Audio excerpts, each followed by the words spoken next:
Hello guys, मैं हूं captain blue और आज हम बात करने वाले हैं वाइकिंग्स सीजन 4 पार्ट 1 के बारे में। ये जब रिलीज हुआ था तभी 2 पार्ट में हुआ था, तो मैंने सोचा वीडियो भी उसी तरीके से बनाऊं। अगर आपने मेरे बनाए वाइकिंग्स के दूसरे रिकेप्स नहीं देखे तो यहाँ क्लिक करे और वाइकिंग्स के ओरिजिन के बारे में जानने के लिए डिस्क्रिप्शन में जाए, मैंने वही लिंक दी है। तो चलिए स्पॉयलर्स के साथ वाइकिंग सीजन 4 पार्ट 1 का रिकेप शुरू करते हैं।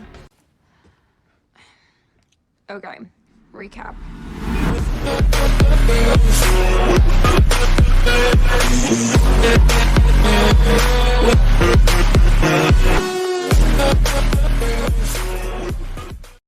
लास्ट सीजन में हमने देखा था कि रैग्नर और उसकी गैंग ने मिलकर पेरिस के बम्बू लगा दिए, जिसके बाद रोलो वही वाइकिंग्स का बेस मजबूत करने रुका, जो उसने नहीं किया और वहाँ की प्रिंसेस गिजला के साथ मैरिज कर ली। अब वो वहाँ का ड्यूक है और उसे कोई पसंद नहीं करता सिवाय इस ट्रांसलेटर के। रोलो की वेडिंग नाइट भी बहुत ही बेकार थी, पर उसे नींद ज्यादा पसंद है, इसीलिए वो खुश है। रैग्नर कैटगेट में आ चुका है और उसकी तबीयत बहुत खराब है। उसे सपना आता है कि उसकी डेथ हो गई और वालहला का दरवाजा उसके लिए नहीं खुला, जिससे वो टेंशन में उसके पीछे सारा काम बियॉन्ड संभालता और वो सीधा सबसे पहले फ्लोकी को अरेस्ट करता है, क्योंकि उसने एथेल्स्टन को मार दिया था। एस्लॉक को अब रैग्नर के लिए नफरत होने लगी और वो चाहती है कि वो मर जाए, इसीलिए वो सीर से क्वेश्चन पूछती है, जो बताता है कि कैटगेट में रैग्नर की डेथ के बाद एक वुमन रूल करेगी। तो हाँ, वो खुश है। रैग्नर के होश में आने के बाद वो बियॉन्ड को डांटता है, क्योंकि उसने उसके फ्रेंड के साथ ऐसा सलूक किया ना।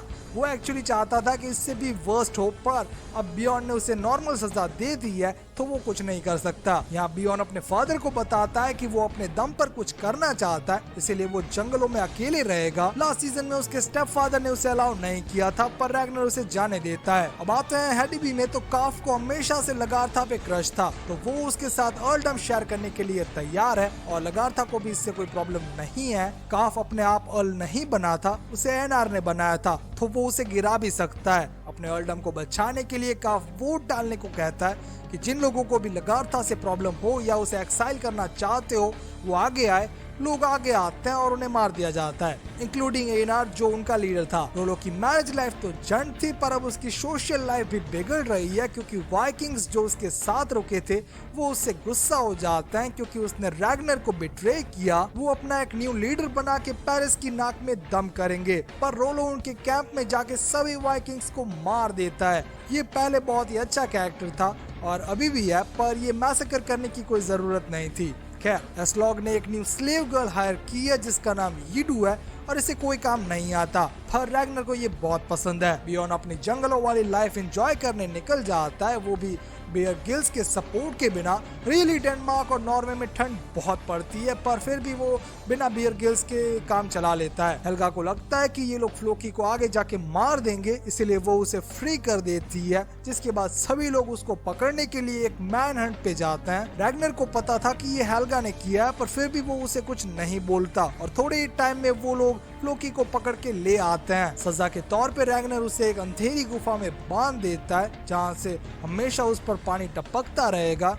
ये सजा आपको नॉर्मल लगती होगी, पर नहीं, ये बहुत इरिटेटिंग है। इंग्लैंड में रेबल्स के कारण क्विंथरिथ का किंगडम खतरे में है और इसीलिए किंग एक्बर्ट उसे बचाने के लिए एथल वुल्फ को भेजते हैं, जो बहुत ही बहादुरी से क्विंथरिथ को रेस्क्यू करता है। ये रियली ऑसम कैरेक्टर है और इसका डेवलपमेंट भी बहुत बढ़िया हुआ है, पर फिर भी उसे पता नहीं है कि उसकी वाइफ उसके अब्बा के साथ डब्बा डब्बा कर रही है। अबे जल्दी बोल, कल सुबह पनवेल निकलना है। खैर, फ्रांसिया में ड्यूक रोलो बहुत ट्राई करता है अपनी वाइफ को खुश करने की, पर प्रिंसेस गिजला उसे गालियां देती है और सबके सामने उसे ह्यूमिलिएट होना पड़ता है। जब वाइकिंग्स दोबारा अटैक करने आएंगे तो उन्हें डिफीट करने के लिए रोलो एक सजेशन देता है और ऐसे टावर्स रेडी करवाता है, जिससे वाइकिंग्स के शिप्स को पेरिस पहुंचने से पहले ही रोका जा सके। रैग्नर को पता चलता है कि फ्लोकी की स्वीट डॉटर की डेथ हो गई, जो रियली हार्ट ब्रेकिंग था। किंग एक्बर्ट और रैग्नर दोनों को एथेल्स्टन के ड्रीम आते हैं। लाइक आपको भी कई बार गे वाली फीलिंग आई होगी, पर नहीं, ये लोग बस उसे बहुत प्यार करते हैं, क्योंकि वो बहुत ही अच्छा बंदा था। रोलो अपनी बीवी को इम्प्रेस करने के लिए उनकी लैंग्वेज बोलना सीखता है, जो उसके लिए बहुत डिफिकल्ट था,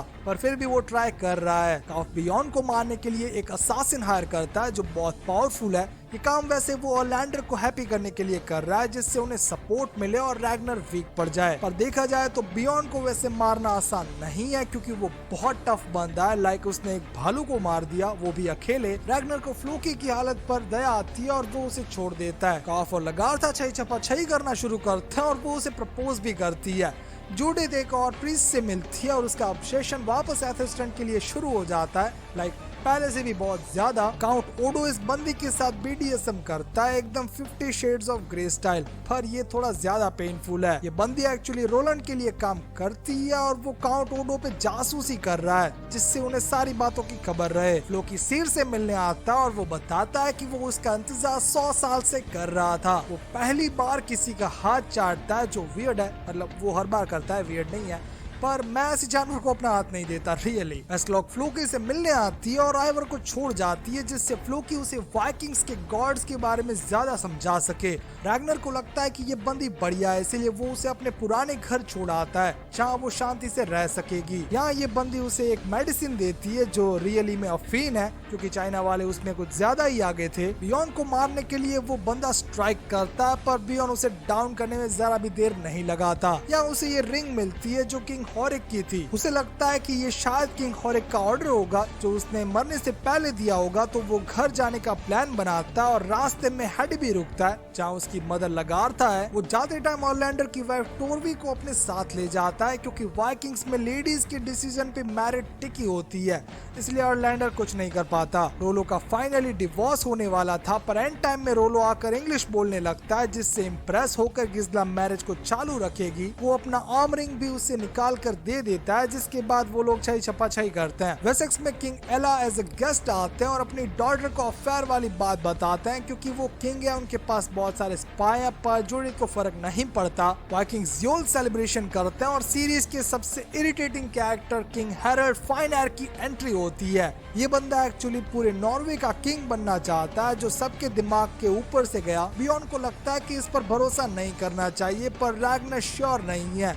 वो वैसे यीरू के अफीन से कुछ ज्यादा ही एडिक्टेड है और वो अपनी रेसिपी नहीं बताती, पर ये रिवेल करती है कि वो एक चाइनीज एम्परर की डॉटर है। रैग्नर भी रिवेल करता है कि जिन लोगों को उन्होंने वेसेक्स में बसाया उन्हें मार दिया गया, और जो लोग यहाँ तक पहुँच आए वॉर को रोकने के लिए रैग्नर ने उन्हें मार दिया। ये कन्फेशन करके रैग्नर वापस अपनी हेलुसिनेशन वाली दुनिया में चला जाता है। किंग हैरल्ड का भाई हाफडेन कैटगट पहुंचता और वो क्रिश्चियंस को मारने के लिए बहुत एक्साइटेड है, जो थोड़ा वियर्ड था।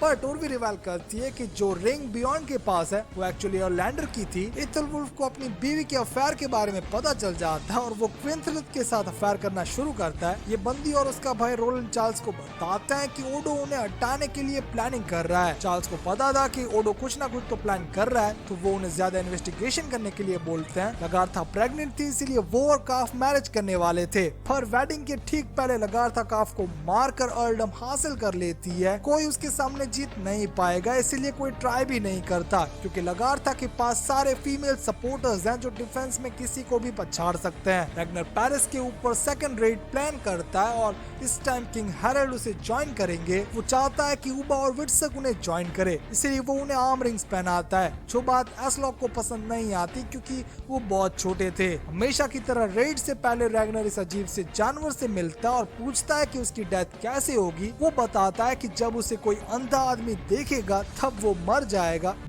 ओ चूना लगा दिया। वेसेक्स में किंग एग्बर्ट एथेलवुल्फ और एथेल्स्टन के बेटे आल्फ्रेड को रोम की यात्रा करने भेजते हैं, जिससे यहाँ जूडिथ के साथ वो एंजॉय कर पाए। BDSM करते वक्त ओडो पक्का बता देता है कि वो किंग चार्ल्स को मरवा देगा और बाद में खुद पावर हासिल कर लेगा। ये रैग्नर लगार्था बाकी की गैंग के साथ फ्रांस में एंटर होते हैं, जो उन्हें वियर्ड लगता है, क्योंकि रास्ते में उन्हें कहीं वाइकिंग सेटलमेंट नहीं दिखती। कैंप बनाने के बाद हैरल्ड और उसका भाई हाफडेन कुछ फ्रेंच प्रिजनर्स को जिंदा जला देते हैं, जो ऑरलैंडर को बहुत पसंद आया। बाकी के शिप्स आने के बाद वाइकिंग्स पेरिस की ओर जाते हैं और यहाँ रोलो ऑलरेडी खड़ा है उनका स्वागत करने। रैग्नर अभी भी वो मेडिसिन ले रहा है, जिससे उसे अजीब अजीब हेलुसिनेशंस आ रहे हैं। रैग्नर सजेस्ट करता है कि उन्हें दोनों साइड से अटैक करना चाहिए, जिससे सरप्राइज एलिमेंट बना रहे। लगार्था अपनी फोर्सेस के साथ टावर्स के पीछे से आने की ट्राई करती है और उसका पैर फंस जाता है। ये कीचड़ वाला प्लान भी रोलो ने बनाया था, जिससे वो लोग दोनों साइड से सेफ रहे। एक बार उनके आने का पता चलने के बाद फाइट शुरू हो जाती है और लगार्था को रिटर्न होना पड़ता है। किंग हैरल्ड को लगा कि वो रोलो को आउटरन कर सकेंगे,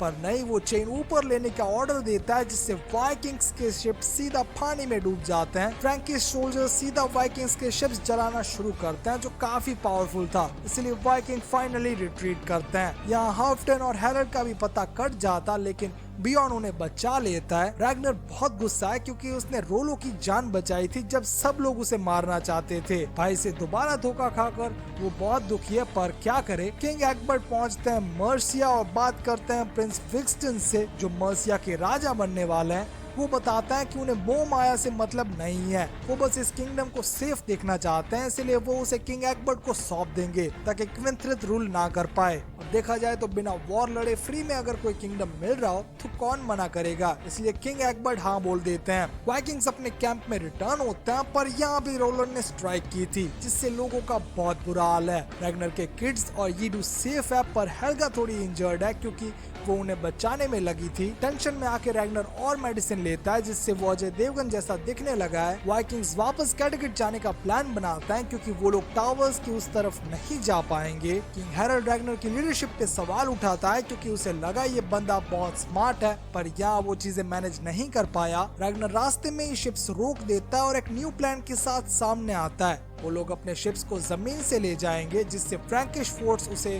ट्रैक ना कर पाए। एक बार उस तरफ जाने के बाद ये लोग वापस पानी में शिप्स उतार देंगे, जिससे कोई प्रॉब्लम नहीं होगी। ओडो किंग चार्ल्स को बताता है कि उन्हें रोलो पे भरोसा नहीं करना चाहिए, पर किंग चार्ल्स को पता है कौन उन्हें बिट्रे कर रहा है, पर फिर भी वो कुछ नहीं बोलते। गिस्ला रिवाल करती है कि वो प्रेग्नेंट है, जो रोलो के लिए बहुत ही बढ़िया न्यूज है, और इसके लिए भी क्योंकि वो नाना बन रहा था। काउंट ओडो थेरेसा को BDSM के लिए इनवाइट करता है, पर वो भाई बहन मिलके उसका वस्त्राहरण कर डालने के बाद उसे मार देते हैं। रियली ये कैरेक्टर एकदम सड़ू था, तो मर गया तो मुझे जरा भी फर्क नहीं पड़ता।